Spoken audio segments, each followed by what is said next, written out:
So I see a live button up in the you corner. see a button. That's right. So today, folks, we've got the Honorable Mike Holland, Minister of Natural Resources and Energy Development in New Brunswick. We're going to have him on here today, and we're going to chat about bears, moose, deer, maybe, uh, fishing as well. Whatever you And want to talk about. Yeah. anything, public engagement from the viewers. Anybody that wants to jump on and make a comment while it's live, we can display that. Mike will be able to see it as well, and hopefully give you guys a quick answer to this as well. So, yeah, Mike, I'm going to just try to get this uploaded here to NB Hunters because I know there's going to be some people that want to probably comment in here on this. So, Well, that'd be great. I try to reach out to those hunting and fishing and outdoor groups in New Brunswick on social media as much as I can. That's the like I was telling you, Jeff. That's the new news, right? That's how we get our message out. And it seems like this is the way that people find out about stuff. So anywhere you can stream it, take it, send it, 100%. Perfect. And that's what I'm actually doing here right now as we speak. Just bear with me here. It's a little finicky sometimes. But yeah, this should go right there. So bear with me 1 sec, Mike. That's the thing when you do stuff live, right? Nothing like live. That's it. I should have made sure you had a 7-second delay so that when I screw something up, we can cover it off. I think we should be good. I can't see us messing anything up too bad. No. Well, I love talking about this stuff, so you're gonna get it right from the hip tonight if anybody wants to know anything. Perfect. I hear some beep in there, so I think we've got a few viewers. We've got one so far, and I'm just loading up here on You'll have to control that. I got no idea what you're doing. NB Hunters. Yeah, no, it's being done as we speak. So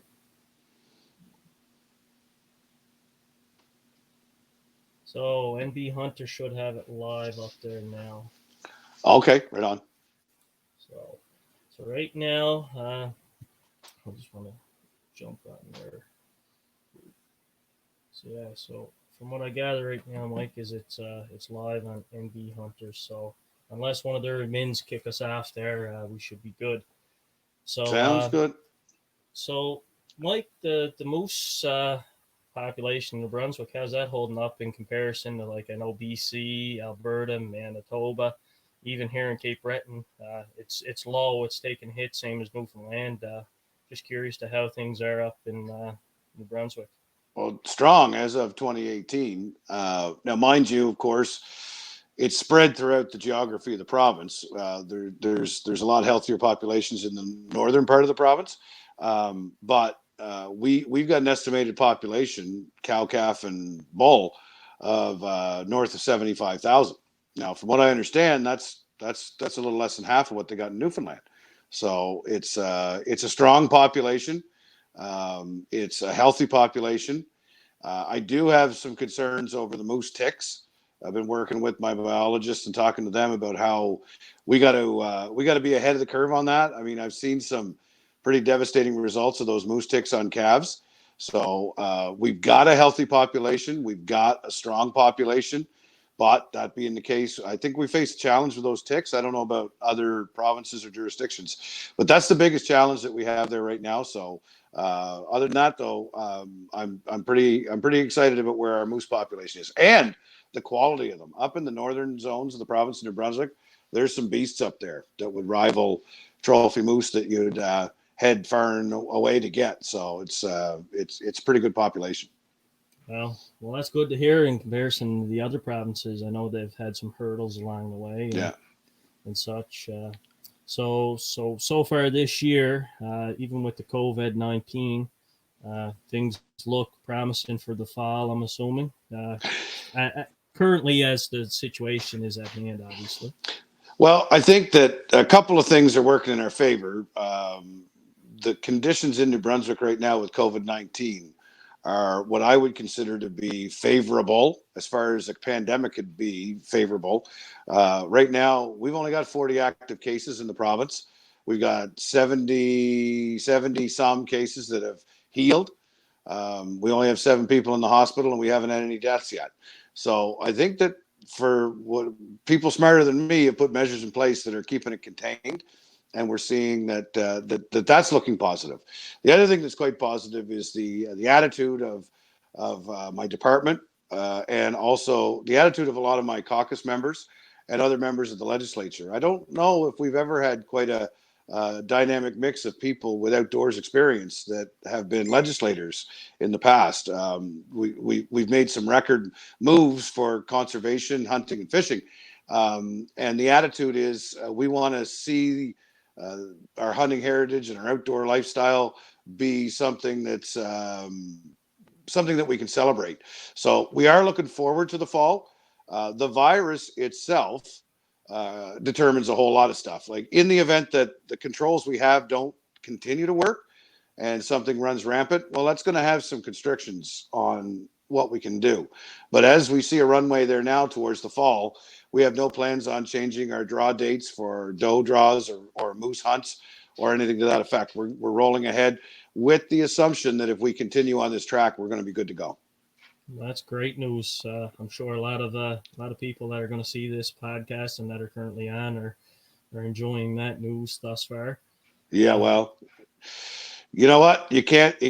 We're in the midst of a crisis. It's not business as usual, but we still have to look towards preserving certain areas of our well, we call it our heritage and our lifestyle, but it's also a significant contributor to the economy.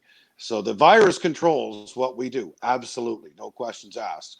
But my eyes are fixed and focused towards taking the situation we're in, seeing to those better days, and making sure we're ready for them. Because if we just sit around and wait, then we're going to get caught with our pants down. So my department's working hard every day to ensure that when we do move through this, we're ready to pick up where we left off and carry on. Awesome news. So in regards to the moose up there, Mike, I know you guys do the non-resident licenses as well, and I've applied to that religiously for many years. Yeah. Unfortunately, not a lucky recipient. Well, try being a resident that's applied for years and still not lucky. I know. And I've heard that, and I've been following that. What you had done with changes to the lottery. Yeah. I know a lot of people seem to agree with that move, just based on the fact that many of them have applied for many years with no luck. And I noticed watching NB Hunters for a while there that a lot of people that hadn't been picked before ended up getting picked after. Geez, one guy, I believe it was 20 plus years, and he finally got a license after yourself and your department had made some changes. Two simple changes made all the difference in the world. And I'm committed to continuing to look at the moose hunt and see what we can do and where we can improve it. Hopefully we continue to improve and make it better. But simply requiring hunter safety to apply reduced 5,400 people from the lottery last year alone. Wow. That's huge, right? So, I mean, on 60 or 50,000 applicants, I mean, the percentage is it's not giving you a 50% gain on the chances of getting drawn, but taking people who don't have a hunter safety out of the pool certainly made it more fair and equitable. But the other thing, which is almost more significant, if you ask me, was taking the people who had been in the pool for over 20 years and doubling their ballots. And that resulted in anybody that had been in that pool for over 20 years having a 94% success rate of being drawn. So we want to bring fairness to it. I mean, I've been applying for moose hunts in the province of New Brunswick as a resident for a long time. And I know that it's one of our coveted hunts, and it's also a difficult one to get drawn for. So I thought, what are the barriers towards legitimate people who want to get drawn, and how do we remove them? And those are just a couple of things we did, and we hopefully will see some better things ahead. Now, the shame of it right now is that we hope to be good in the fall with non-residents, but the federal government's closed our borders to the U.S. And our borders are closed to other provinces. So the spring fishing season for non-residents it is going to take a bit of a hit because we got to end the spring black bear season for non-residents. A lot of our outfitters are significantly invested in that, and they're going to take a hit. So over the next little while, we're going to be doing a lot of work to see what kind of programs are available to them, because that's between a $3 and $5 million impact to our economy I every was year. gonna say that's a huge Yeah, it is. financial driver for New Brunswick. It is, and the spring season is 50%, if not more, income for a lot of the outfitters in the province. So we're looking forward to getting through this. But once we do, or in the process of doing it, I'm working with federal. I've spoken to the federal minister of natural resources, folks within my department, and folks within not necessarily natural resources departments, but departments in governments, both federal and provincial, that are responsible for helping businesses get through this. And so we haven't landed anywhere with that yet, but that's work that we're doing right now. Yeah, well, that's it's something very valuable that would have to be addressed just based on that. Now, I'm going to throw a curveball question there in regards to the outfitters. If in the event the borders don't loosen and allow them to come in, is there any outlook there on carrying them licenses over for them hunters into the following year and having a double whammy or a double harvest in regards to what was allotted? Well, the discussions we've had so far have centered around this. When I had the first meeting as it relates to our outfitting and guiding and our non-residents, I said, resident or non-resident, anybody that's chosen to come to New Brunswick to hunt or to fish, I don't want them penalized because of COVID. So as a result, like what you're saying, carryover stuff like that, anything and everything's on the table. At the end of the day, if somebody has put money in a draw or has been drawn successfully, we want to see that they get a chance to see that come to fruition, and without having it all nailed down or figured out yet. And it's important to note that my entire department has closed down.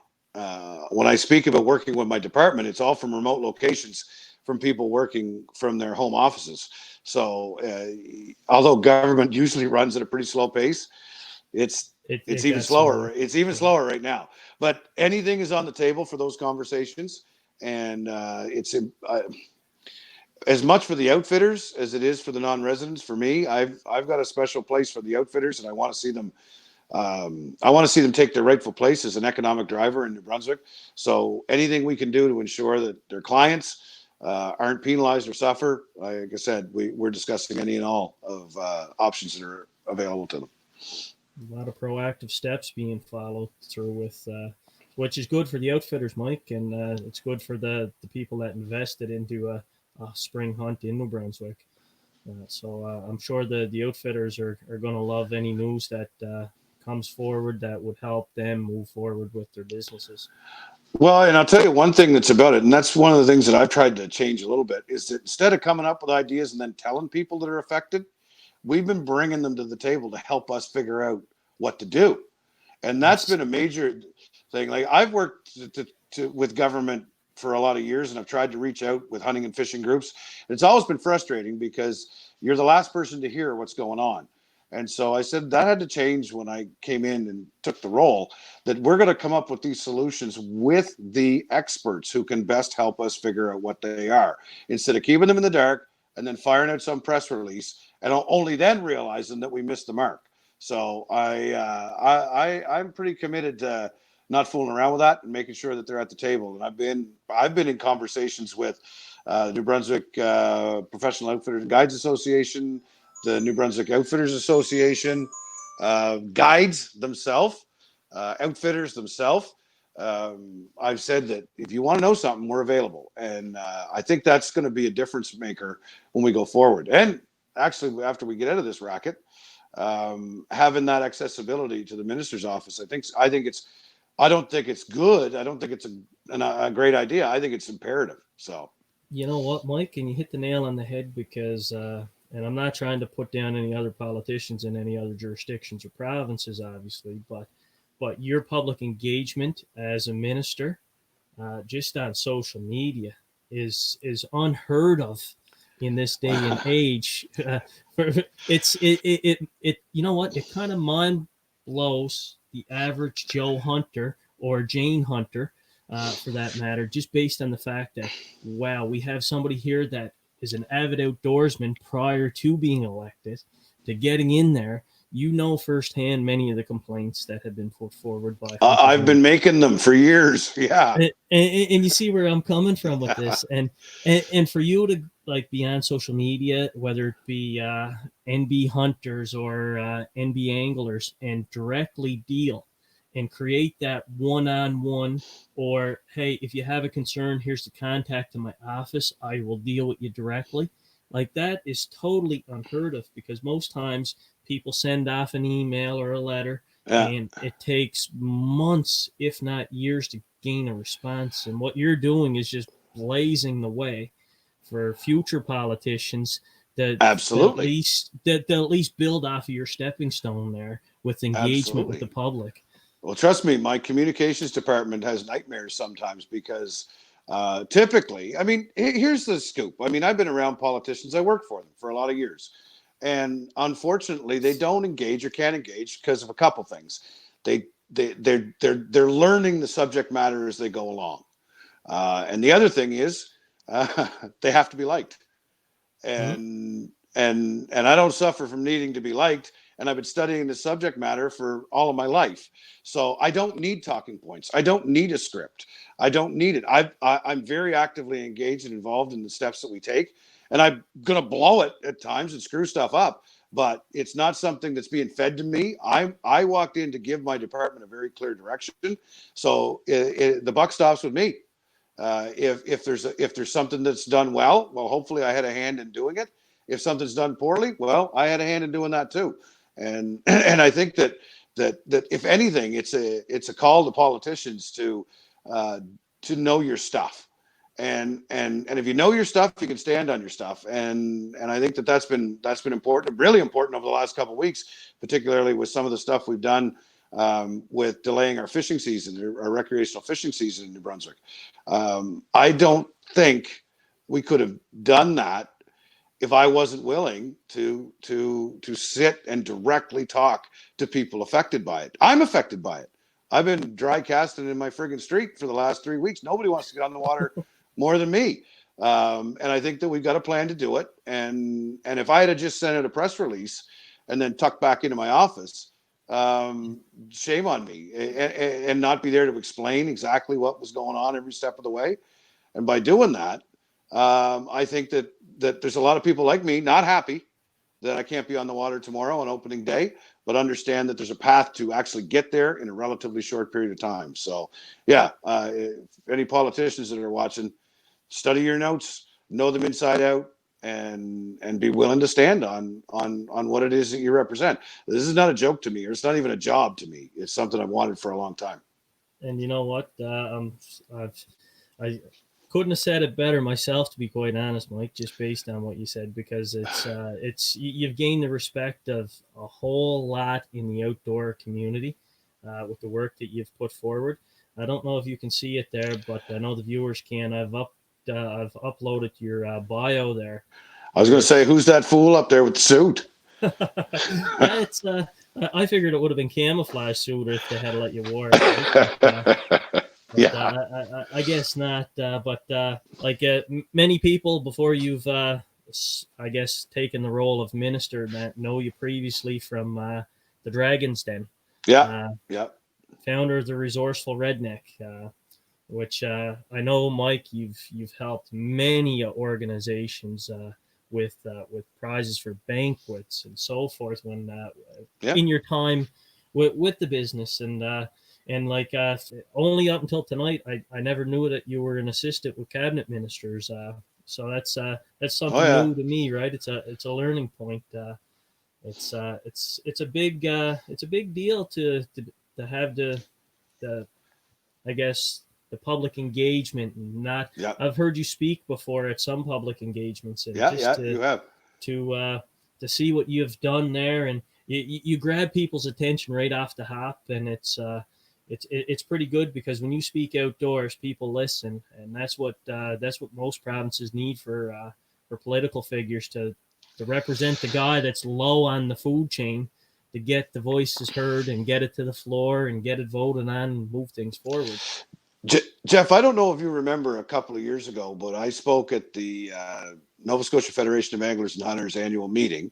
I wasn't in politics at that point, and my message was about how, as outdoors people, our voice gets lost when we dilute ourselves and we fight amongst ourselves. And I gave a message that was Jumpins, that's probably 3 years ago now, and I stood and I talked about, imagine if the outdoor community all linked up our arms and were one united voice. Now that means that if you bow hunt and I gun hunt, big deal.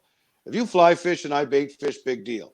At the end of the day, we're brothers and sisters in camo, and we unite and we move forward. And at that point, governments have no choice but to pay attention and listen to us.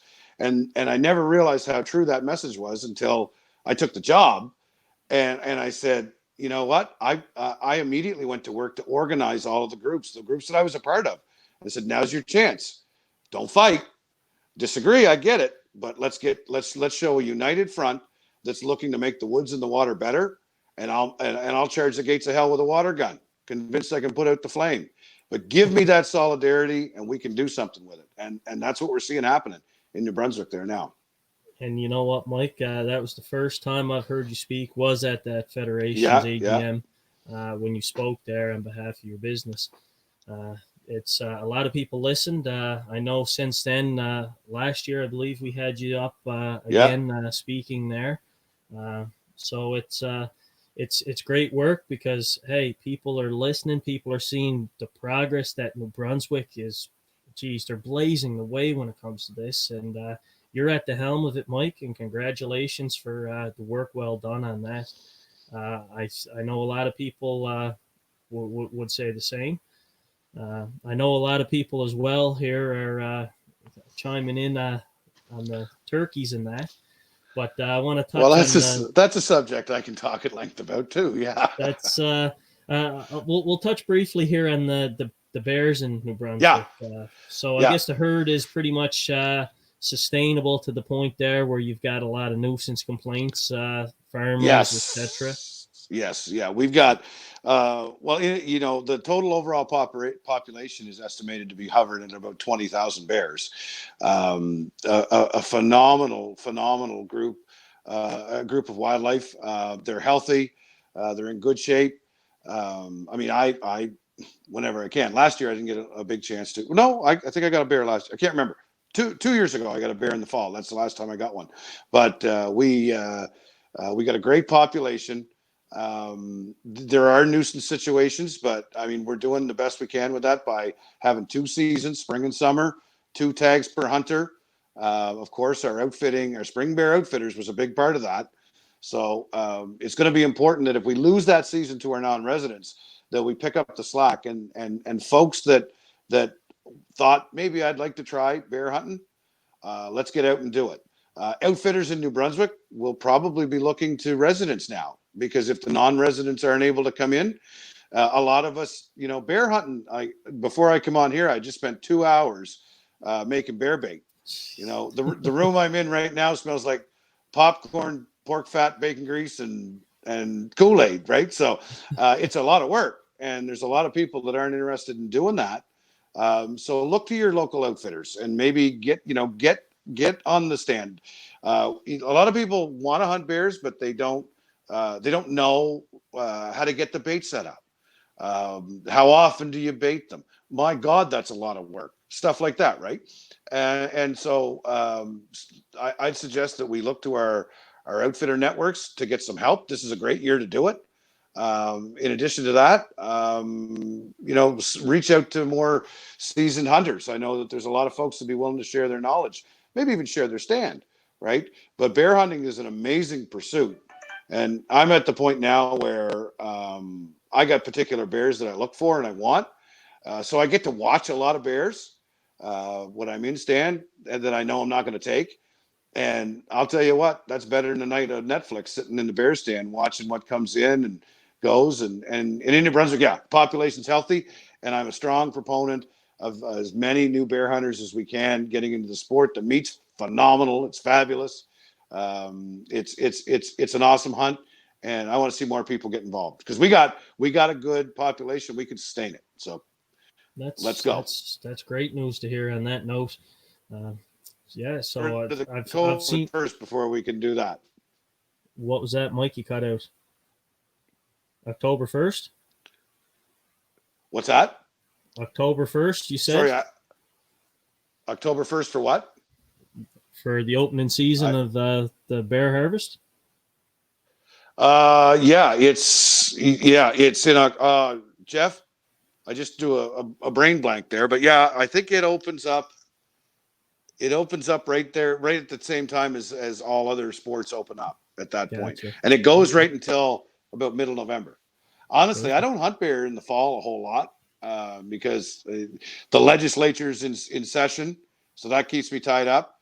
It's hard to run duck out of Fredericton and run to Albert County and feed the baits right every second night. But that's about the stretch that you're looking at, early October to the middle part of November. Okay, perfect. Yeah.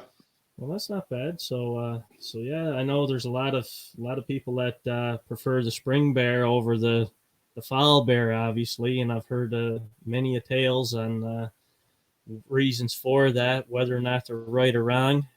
They teach their own, right? You know what? If you're hunting, I don't care what season it is. Good for you. I would never criticize anybody for choosing one season over the other. It's physical activity. It's the hunting heritage. It's the whole shoot and kabang, right?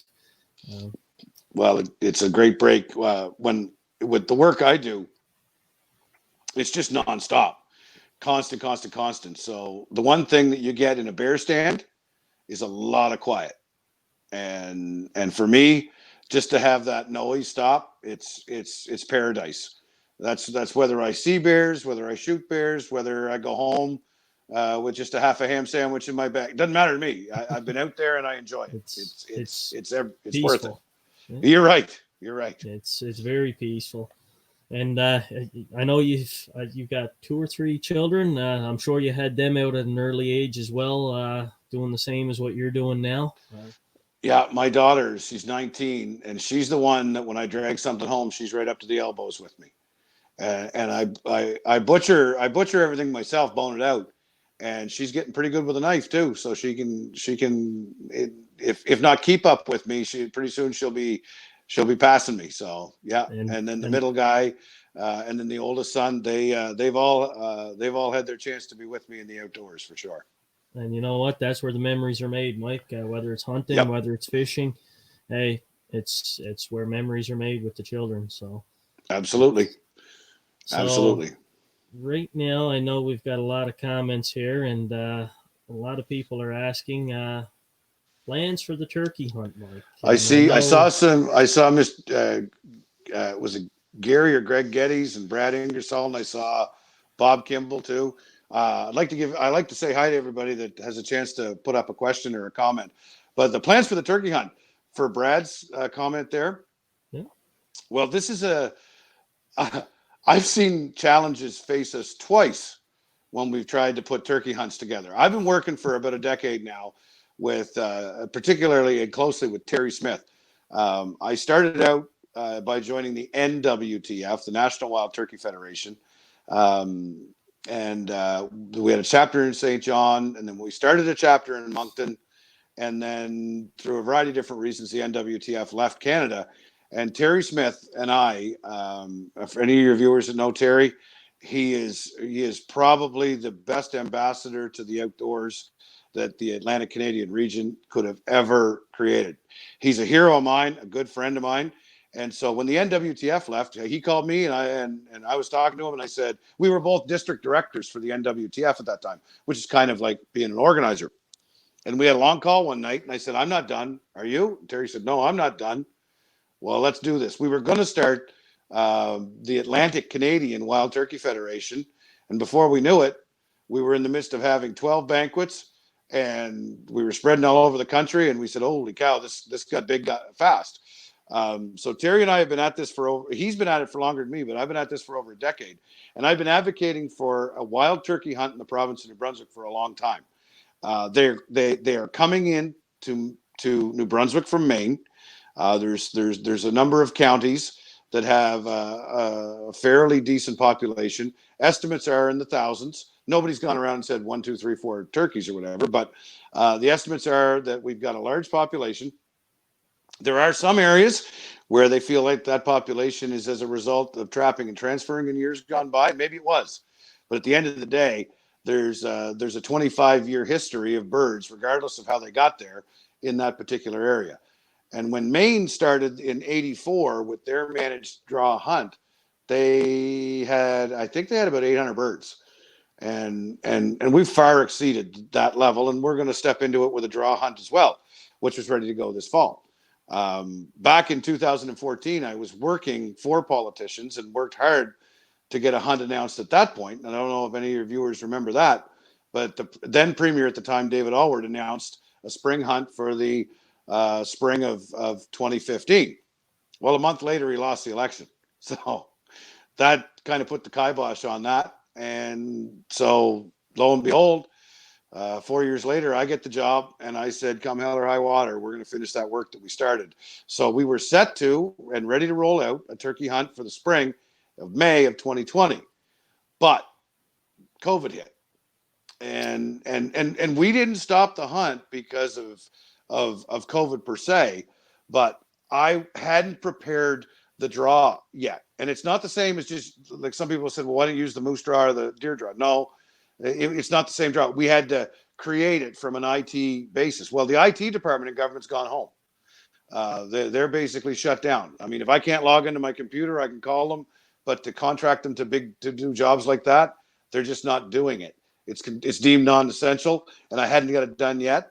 Not to mention there was some logistics that had to be taken care of, and we could work through it, but I wouldn't have been ready till about July, which is you missed the season for 2020. So that being the case, the turkey hunt had not been canceled. The issue was the logistics that we're running into, and I guess ironically, this delay will allow us to do it without rushing as much as we were planning to do for the spring. But by jumping, if I'm in the chair and we get on top of COVID and the calendar gives us May of 2021, we will have that hunt in the province of New Brunswick. Now, what could there be an opportunity, since the spring one was canceled for this year, Mike? Could there be an opportunity for a possible fall harvest for the turkey in New Brunswick? Good idea, and we've talked about that a little bit. But see, fall hunting's it's a different hunt. Maine, I hunt in Maine, I hunt in Ontario. Let's look at Maine, for example, on the fall hunt. You're allowed to shoot hens, non-bearded birds. I wouldn't be comfortable with that in New Brunswick because that's the breeder, and the population might not be at where we need it to be for sustainability. So I certainly wouldn't want us to go into the woods shooting hens in the fall. And have you ever tried hunting tom turkeys in the fall when they're not in the rut? I have. It's good luck, not good management. And I mean, I've come across jakes and been lucky enough to shoot them in the fall, but the likelihood is, it's hard to say where we're going to wind up. Brent Martin just asked a question about build the population for another year. Will there be more tags next year? Depends. I'm not too concerned about a big increase in the tags. I'll tell you, Brent, what I want to see is I want to see them in the darn hunt and fish book and be recognized as a species here in the province of New Brunswick, because that's what I'm fighting for as much as anything else. Because when it gets put in the book as a legitimate species, there's never been a species put in the book that's been removed.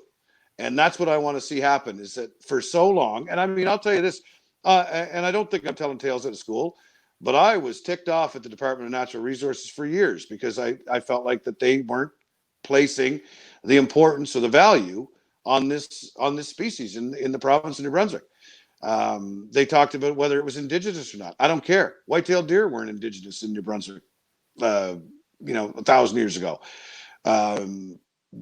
My job is to minister natural resources, and I got to manage the resources that call the woods and the water of New Brunswick home, no matter how they got there.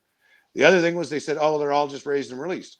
Well, I know there's some there that are raised and released, but that doesn't matter. They'll still peck at their reflection of your car paint or poop on your deck. Mm-hmm. Or, there's farmers that say they have issues with them with crop damage.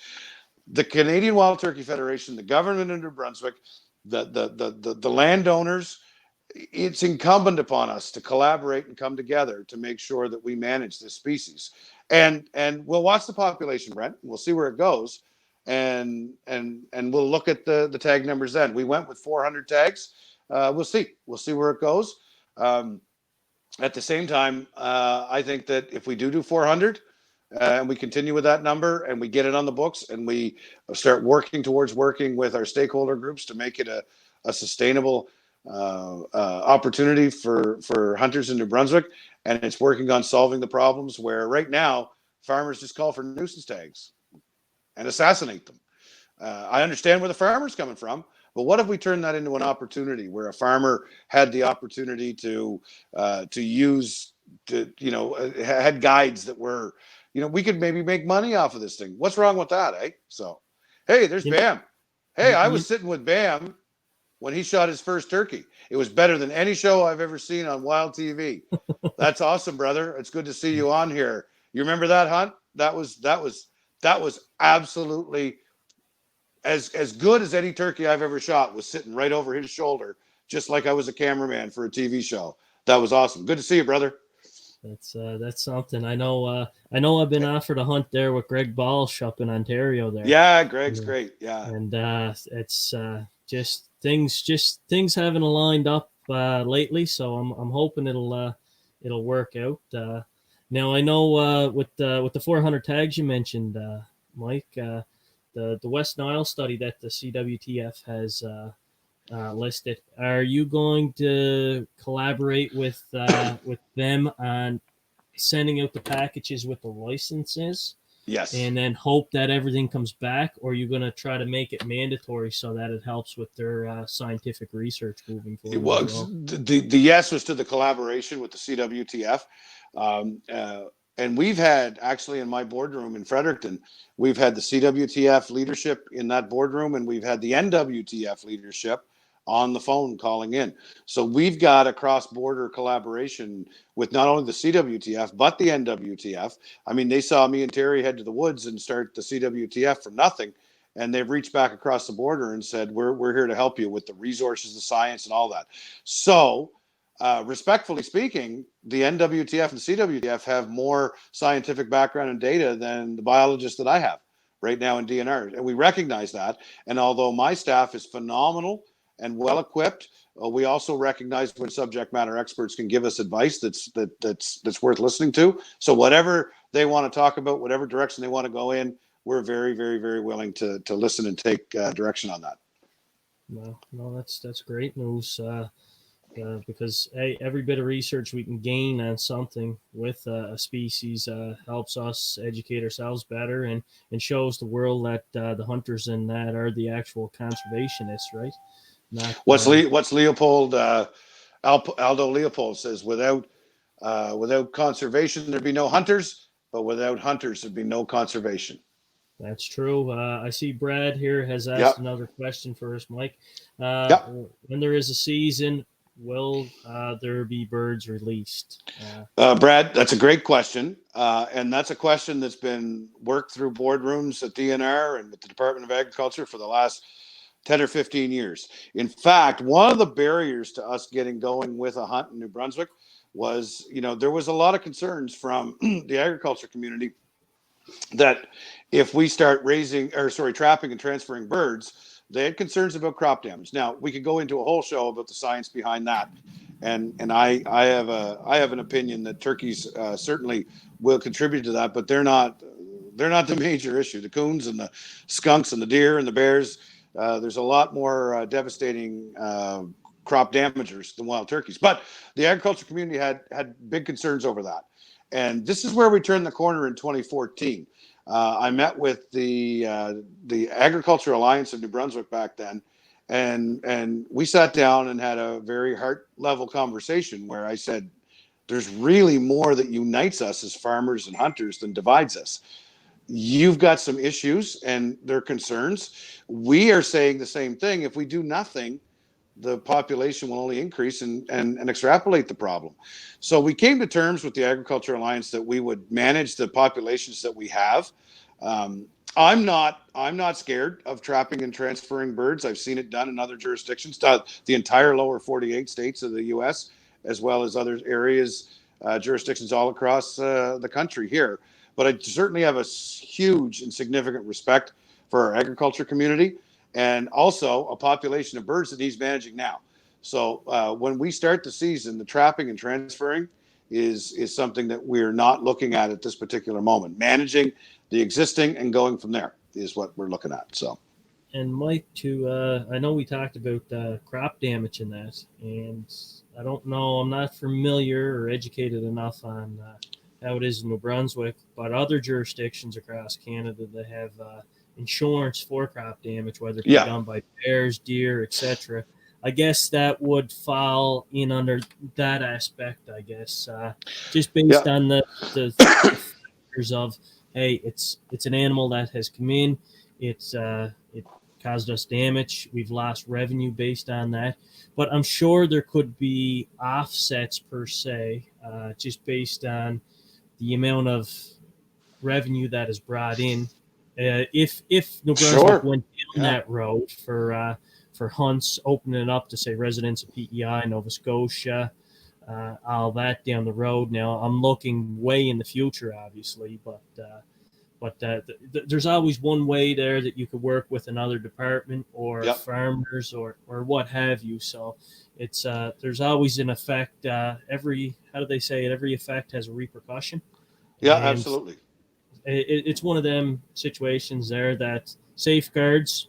You're trying to manage the herd, or Well, the sorry, Jeff. Yeah, absolutely. We've got crop insurance through the Department of Agriculture and some other means. But the truth of the matter is, let's get creative. And I've talked to the CWTF about working. They do a lot of great fundraising efforts for habitat. And what if we took areas where farmers were having issues and we put a food plot strip around the crops that would be for ideal food plot scenarios for the wild turkeys, because they want food, and if we took a strip and the CWTF helped partner with some organizations, and then that got put in place, and those birds got hung up in that perimeter plot, and they weren't heading into the field as much. That would limit the crop damage. Let's get creative. Let's think outside the box. What are the ways that we can do some stuff here so that our conservation organizations can work and collaborate with our landowners? And once again, back to what I said in Truro 3 years ago. What if we all got together instead of fought? Imagine the voice we'd have. That's a fact. I know Brent Martin has asked another question. How close to Albert County are you seeing them? So I guess them would be turkeys in this case. Yeah. Hopefully we get them at home. Well, the only turkey I've seen in Albert County is in Sobeys so far. I've heard reports of them, but pretty strong likelihood that in Albert County they haven't made her from Maine. They're an escapee from somewhere, and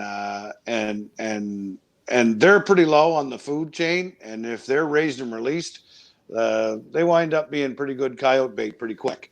So they don't have the instincts. So in areas like Albert County, I've heard stories. I haven't laid eyes on them myself. I put on a lot of miles in the woods in Albert County, but I haven't seen any myself. But yeah, wouldn't that be awesome? I would.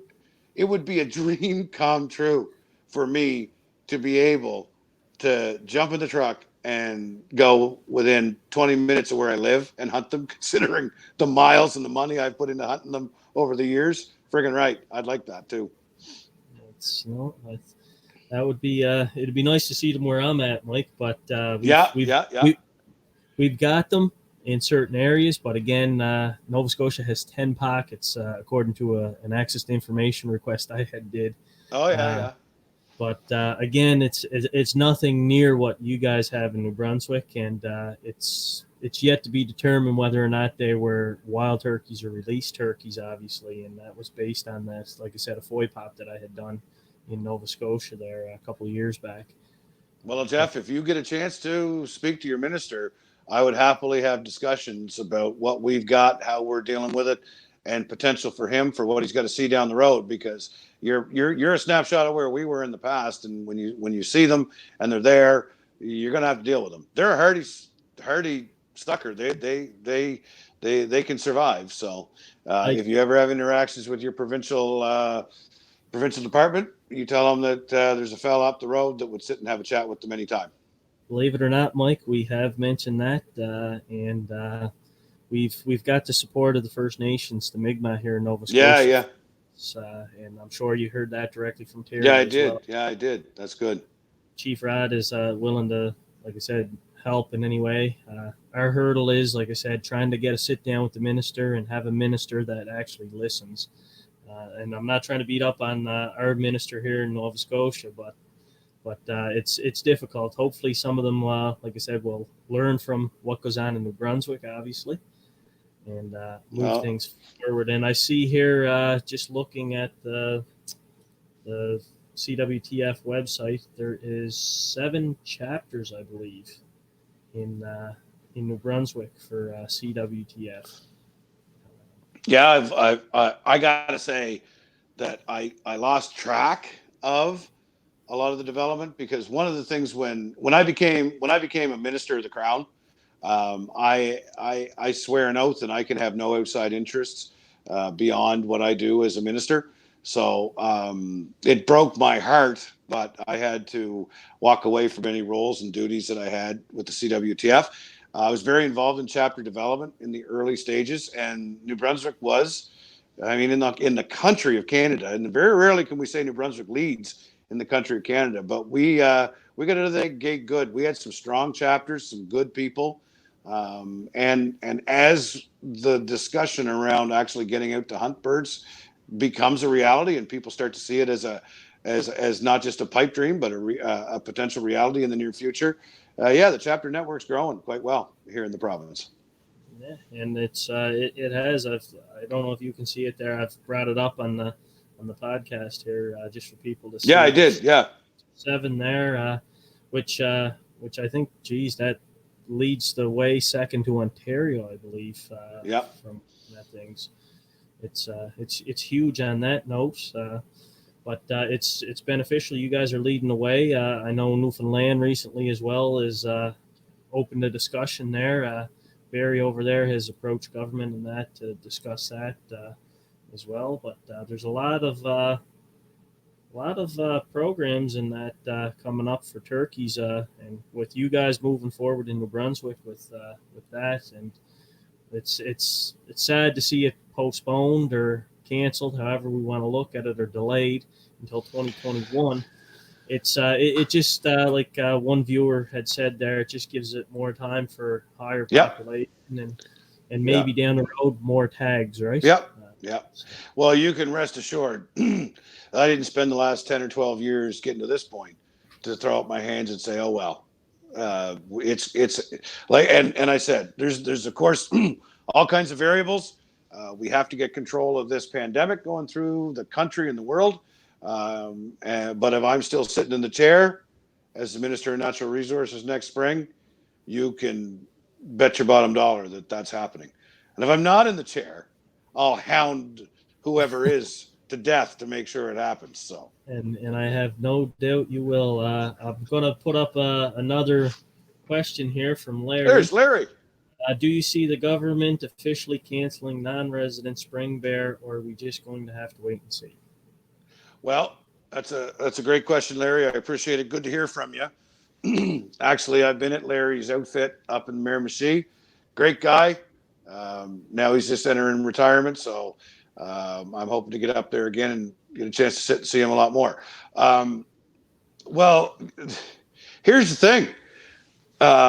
There's so much of that that's outside of our control, with the federal government having the border closed right now to the U.S. and they can't come in. So we haven't officially canceled it. Um, but we all see the writing on the wall and can read the tea leaves. The outfitters are contacting me and saying, like, I got sports that want to come up, but what can we do? And the outfitters are at a rock and a hard place. What can they do? I mean, you can't book them if they can't get a flight. So that's Larry. That's what I was saying. We're dealing with an awful situation where I need to poke and pick through and dig through all of these outfitters and find out how much of an impact they've had, because I think that there's going to be a significant economic impact negatively to our outfitting sector. And I got to walk us through it and see what we can do to make sure. That's where I said I've been talking to federal ministers and even our provincial government and talking about post-COVID economic recovery and what we can do. But it doesn't look hopeful based on what I'm hearing about border restrictions right now. I guess the question becomes, is if that border restriction gets lifted, you can count on us to be ready in a heartbeat to do it. And if the outfitters are ready and the border gets lifted, let's rock and roll. So that being the case, like, it's so frustrating because what kind of an answer is that for you? Hurry up and wait. Nobody likes to hear that, but with the factor of the border in there, until we get that figured out, we have to wait and see. But the follow up to that is, as we face the aftermath and the devastation of it, I'll be dealing with the associations and outfitters directly to make sure we mitigate whatever the economic impact was, whatever that looks like. Gotcha. Well, hopefully that gives him a little bit of insight on what's to transpire down the road. Hope in regards to his question, obviously. We've got another one here in regards to deer. Need antler restriction on our deer. That was from Josh. I appreciate that, Josh. That's a discussion I've had. I've had that discussion with a lot of different groups, with the wildlife federations, individual fishing game clubs, stakeholders. One of the things that I think that we need, above and beyond anything else, is we need a biodiverse and ecologically sustainable forest footprint above and beyond anything else.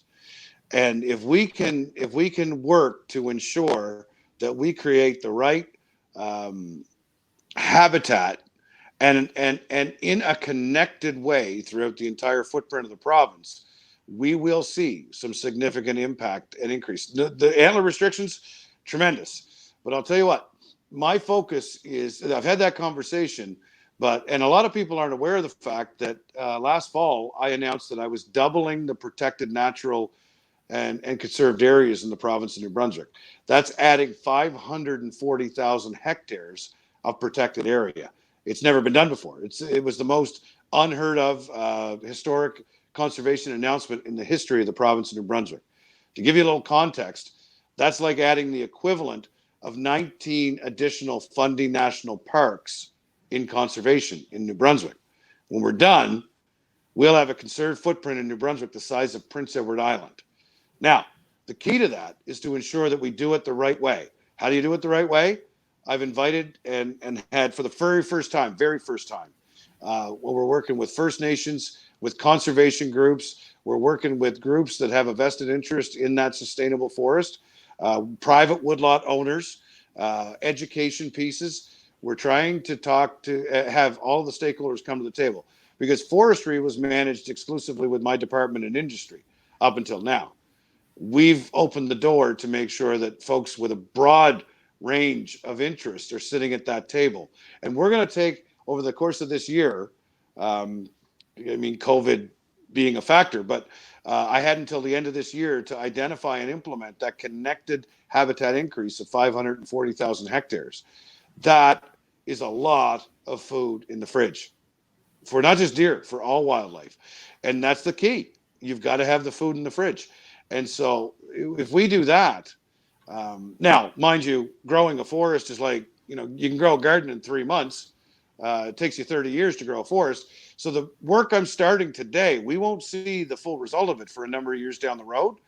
But trust me and rest assured, if we create habitat, cover, food, shelter in the form of the cover, and connect it throughout the footprint of the province of New Brunswick, we cannot help but see an increase in the improved populations of wildlife, all wildlife in the province of New Brunswick.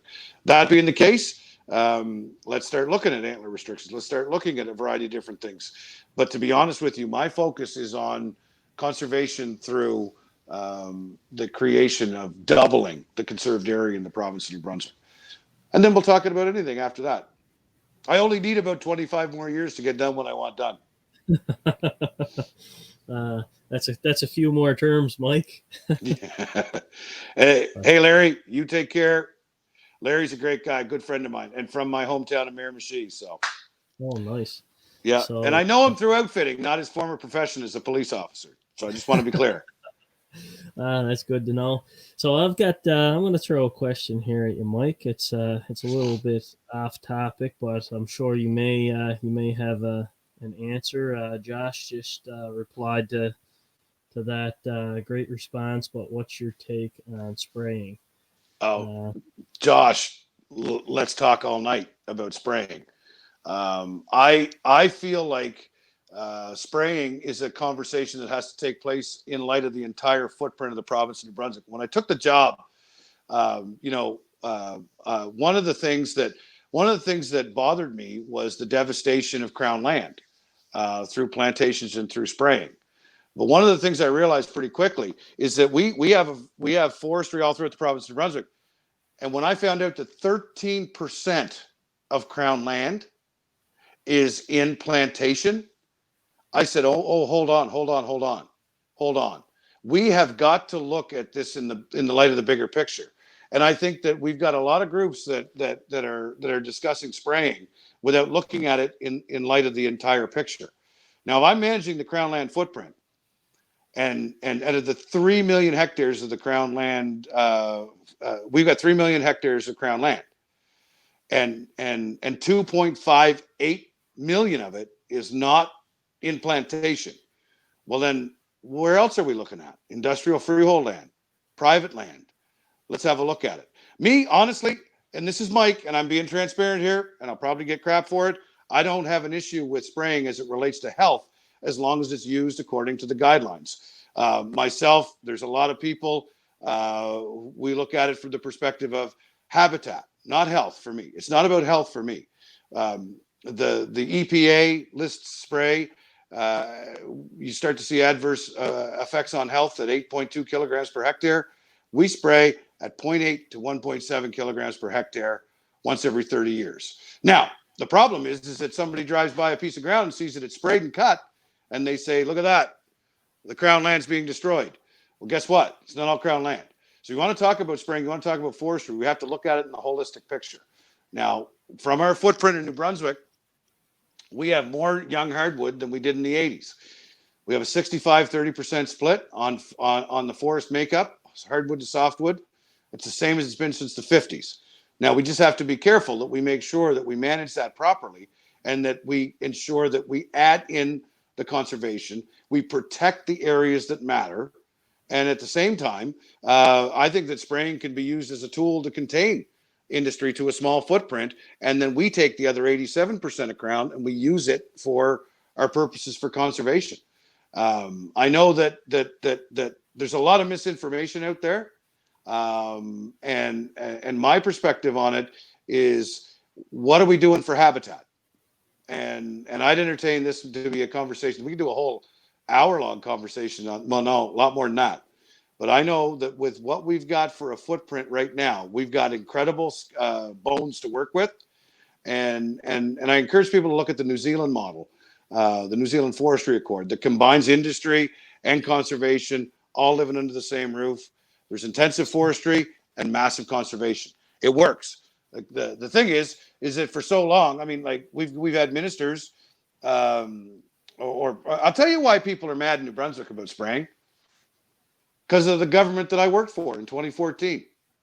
In 2014, the progressive conservative government of the day, who I worked for, so I'm criticizing my own house here, put together a forestry plan that exclusively catered to industry, ignored conservation, and as a result, it was not received well. And as a result, forestry, an industry that built our entire province, was looked at in a very, very negative light. And there's lots of things and lots of reasons why that's true. But what I'm trying to do is unpack that. I don't mind criticizing my own government for doing something wrong, but how do we talk about doing something right going forward and get rid of all the noise and talk about what do we have and where do we go from here? So this is we could do a podcast on this forever, because I'm committed to ensuring that that food in the fridge goes in there, that the amount of viable, ecologically sustainable hectares increases and grows, and we connect it throughout the province. And we continue to keep our forestry industry, that's responsible for $1.7 billion and 22,000 jobs, moving ahead too. I'm not going to be the Minister of Natural Resources that sends home thousands of people. And I think we're seeing in the midst of crisis right now, I'm definitely not going to be that guy. But we can all live together, and there's a way to do it. It just requires being creative. And like I said before, taking bold steps to increase conservation areas, including the people that have been ignored for years, like the Conservation Council, Canadian Parks and Wilderness Service. Folks that criticized the 2014 forestry plan have been standing beside me saying, you're moving in the right direction. So is that perfect? No. But I think for the first time, we're looking at forestry with an eye towards conservation, and we can come out the other side better than when we went in. So Josh, that's a long answer for a very short question. But I was planning on hitting the road and traveling all throughout New Brunswick and meeting with fishing game groups and everybody to talk about this and hear and actually explain and look at what we're doing and talk about what I want to do. COVID kind of screwed that up, but by jumping, once I can put the truck on the road again, we're going to do it. And like you said, there's a fine balance between forestry, conservation, outdoor users, the general public. If you can collaborate and bring everybody in, get everybody's wishful thinking, and try to come on to the same page with a lot of it, you guys in New Brunswick may see a little bit more change in whatever direction you guys decide, Mike, moving forward. Oh, yeah, we're absolutely gonna. And you know, I've got a plan. I've got a plan, and you hit it, Jeff. It talks about collaboration, and it talks about finally, once and for all. And boys, I'm starting to drift into my own personal feelings on stuff, but I've spent a lot of years where I'm just tired of politicians that smile and nod and don't know what they're talking about, tell you what don't you want to learn. hear and don't listen anymore after that. No.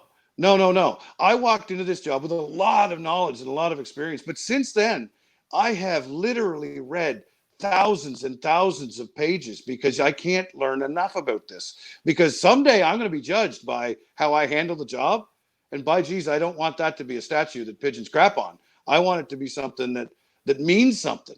So I've been very clear that the mistakes are going to be made along the way, and it ain't going to be perfect.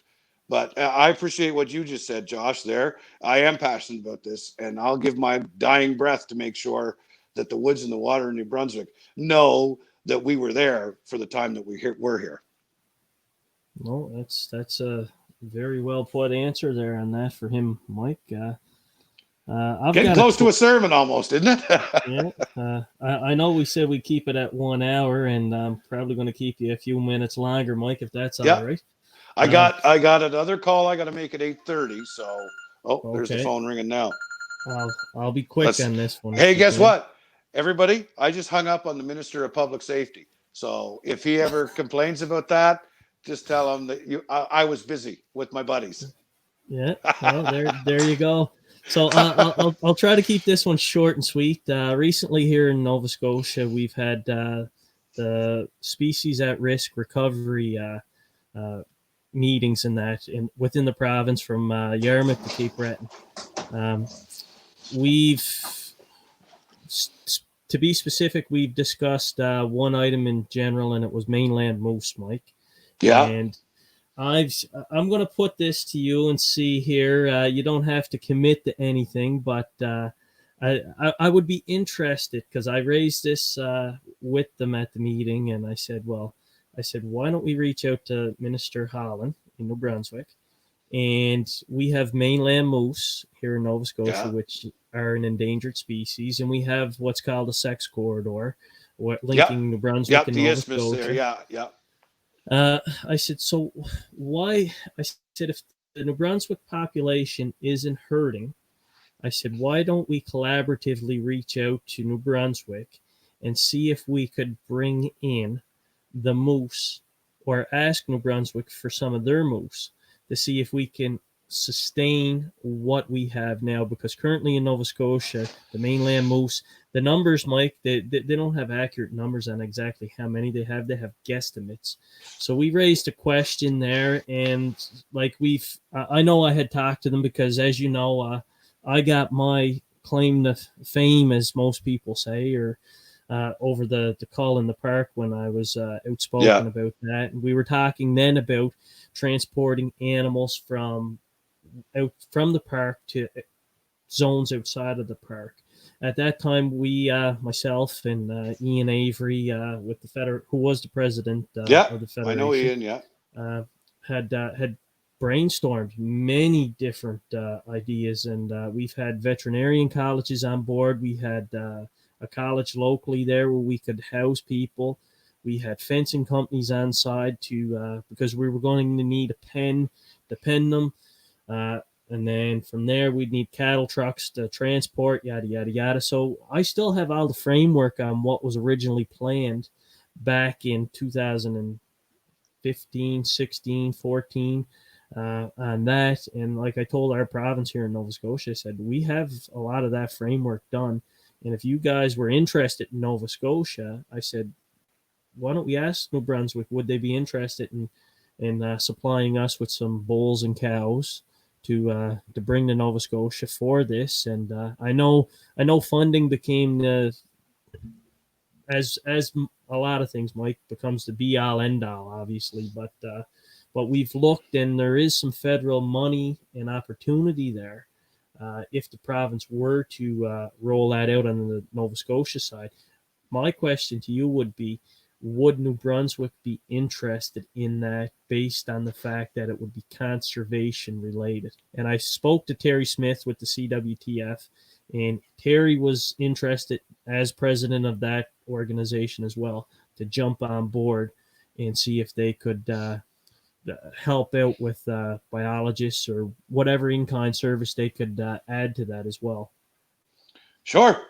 I would have no issue with that whatsoever. I mean, we got a healthy, strong population of moose. As long as, hey, Josh, you got to run. Good talking to you. I can't wait to get back there either. Stay in touch, stay in tune, reach out to me, anything you need. Yeah, we got a healthy population. The key is, like I said, we got the issue that we have with our tick.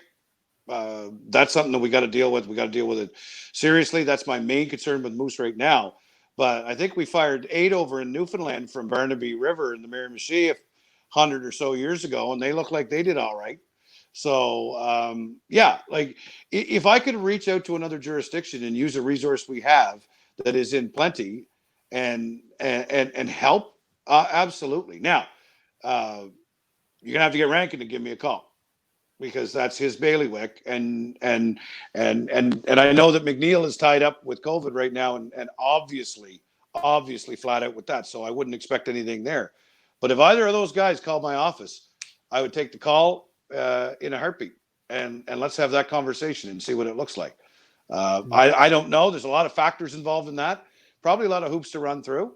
But I would entertain the exercise for sure, because done to me, the borders don't matter. And the old saying, the incoming tide rises all the boats in the harbor.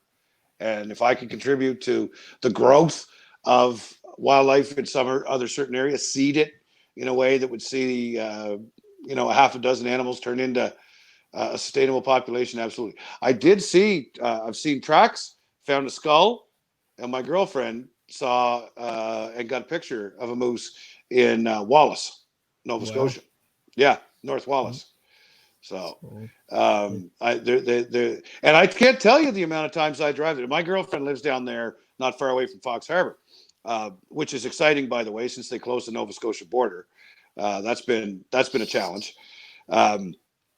I don't know whether she's happy or not about that, but we've traveled through the back roads of Nova Scotia a significant amount, and I can't tell you the amount of times I look up and just say, Allison, where are the moose?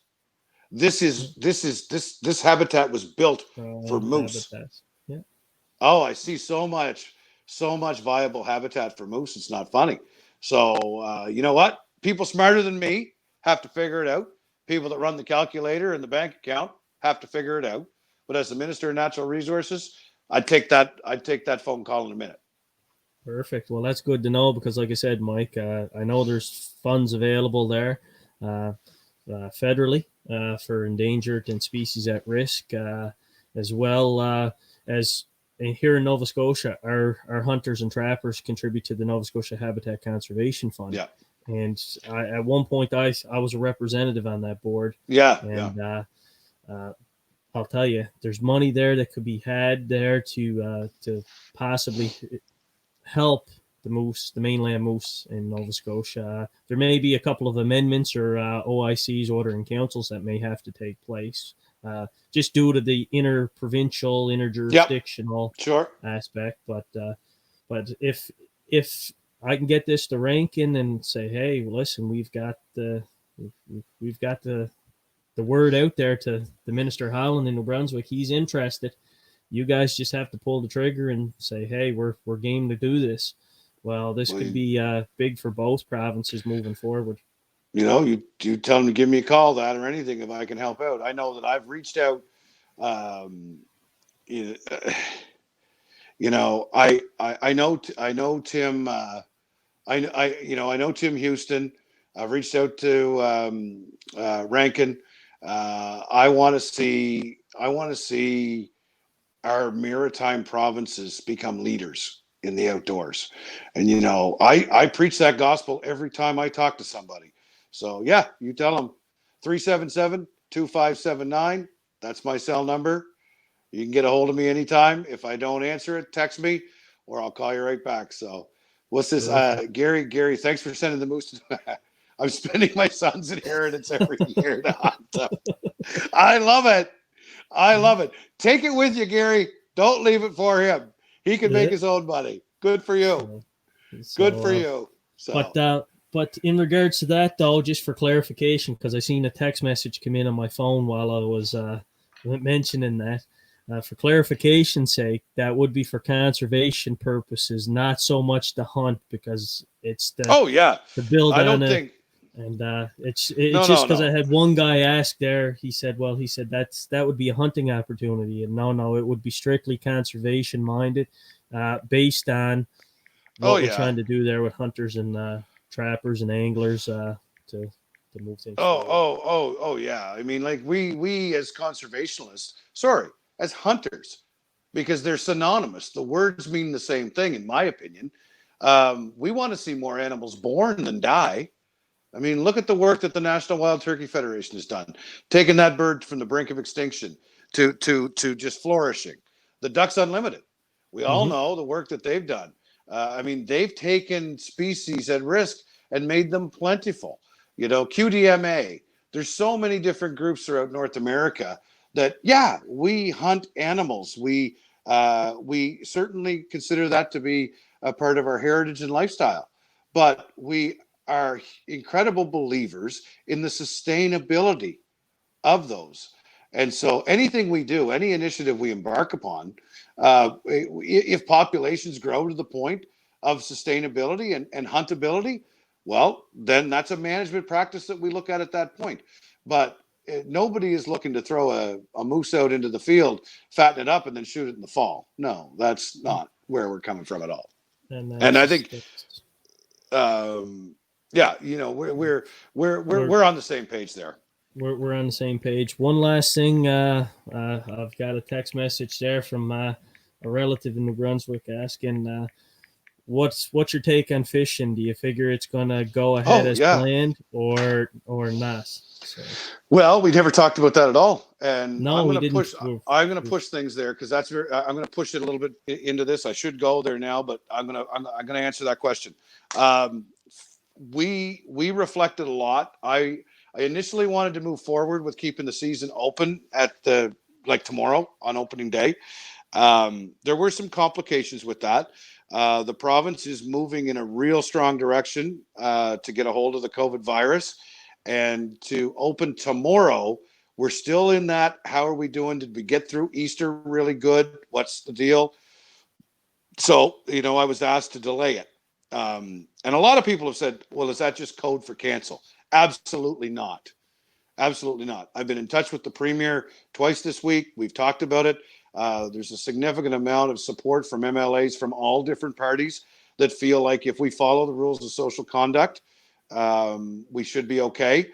We put a date on it for May the 1st, but if we continue to trend in this direction, there will be some conditions and limitations that will be put in place. But if we can continue to move in this direction, I see no reason why bear season, no reason why recreational fishing can't continue. The virus, if it has, if everybody went around and hugged and licked each other on the Easter weekend, we'll know in a few days.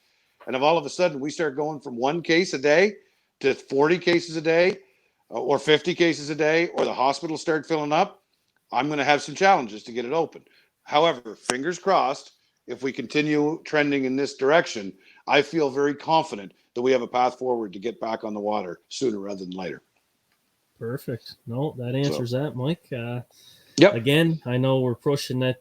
We're a few minutes over what I had mentioned to you, and I thank you for taking the time. That's okay. I haven't been on time for a conference call in a month since COVID, so we're good. We've touched, I think, on just about every question there that I thought we could possibly touch on in an hour and then some. The engagement from the hunting community was great. You taking the time to jump on board and even answer their questions, as well as mine on the podcast, was great. Yep. Lots of viewers in that I see, so I'm sure that it'll grow as it's up on the thing and more people view it. Again, Mike, I appreciate that, and I'm sure if you want to do another one, hey, you know how to reach me. Yeah, and Jeff, I was going to tell you, you may get feedback afterwards where people think, oh, I should have asked, or I want to ask, or whatever. Like I told you, this is the new news, and there's a lot of things I'm doing that I'm not getting press over, and I've come to the realization that the podcasts and just transparent, open conversations that aren't scripted like this is the way to get the message out. So if you get feedback that there's need for future conversations, I'll do it in a minute. Well, you asked me yesterday. Here we are. So, hey, I asked you yesterday, and I'll be honest, I didn't expect it that quick, Mike, but I appreciate that. And again, if any viewers or anybody that views this wants to reach out, they can inbox Coast to Coast Outdoors, and I will try to set up another one of these for Mike. And whatever questions you got, I can either direct it or you guys can come on and type it out as you guys see, and then it's fully transparent on what you guys typed. Viewers can see it as well, and Mike can answer it live on the podcast, the visual podcast, I should say. Sounds good to me. I see here, Josh. Hey, Mike, okay, can you let the cat out of the bag and tell us how many turkey tags will be coming to Zone 20? Put me in context. Is 20 Charlotte County? I guess we're not real time here, Josh, are we? No, I don't know. We are real time. So if Josh is watching, if you can answer that, I'm just having a brain break there. I know that I live in 24. I hunt 23 in Hampton. 22 is on the other side of that. I'm just trying to picture it in my head right now, and I can't place it. But no, I guess the short answer is I don't know what the distribution was. We hadn't got that far yet. We were just dividing all that up. But Charlotte County is going to have. Is it Charlotte County? Yeah, that's what I thought. The highest level or the highest concentration of tags is going to be in Charlotte County. I would say that Carleton County is going to be a close second, and then the Minto Chipman area. Those are the 3 areas that we're going to target. I think that hits like 5 wildlife management zones. But when you're talking counties, it's basically 3 areas. And the largest concentration is going to be Charlotte, Carleton, and then Minto Chipman. So hopefully that helps. Hopefully that answers your question, Josh. So, Mike, I'm surprised you didn't say make sure there's one kept for him. So I think he knows the answer to that. yeah, It's absolutely. luck of the draw, right? So, yeah. But again, Mike, I appreciate that for you jumping on board, especially short notice. I wasn't expecting you to jump on board. I figured I'd have to wait at least a month or two, but this is great. No, not a chance. Yeah. Hopefully, the next time we do this, we can have Terry Smith on and we can talk turkeys as well. If not, if any viewers got any comments or questions, leave them. Mike, you can view the comments in that as well anytime and go back on the Facebook page and comment and answer if you like as well. So, well, I appreciate you having me. I am going to run so I can get ready for the next one. And Jeff, you've known me for a while. Reach out. If I can do it, consider it done. Perfect. I appreciate it, Mike. Have a good evening and enjoy your next call. Cheers. It won't be nearly as fun as this one, but we'll get through it. See you around, guys. Bye. See you now. So there you have it, folks. That was speaking with Minister Mike Holland, Honorable Minister Mike Holland, Natural Resources and Energy Development Minister in New Brunswick. So if anybody views this after the live feed, you guys can send me questions or comments, and I can try to get Mike back on the show, and we can either ask them as you guys had put them out, or you guys can join. If I get enough questions, I can let everybody know, and we can ask Mike directly live on Coast to Coast visual podcast. So I hope that segment tonight for episode 2 give you guys in New Brunswick a little bit more insight, and the viewers from across Canada on how New Brunswick is leading the way currently. To the viewers that took the time to engage and watch, I'd like to say thank you and enjoy your evening. Thank you.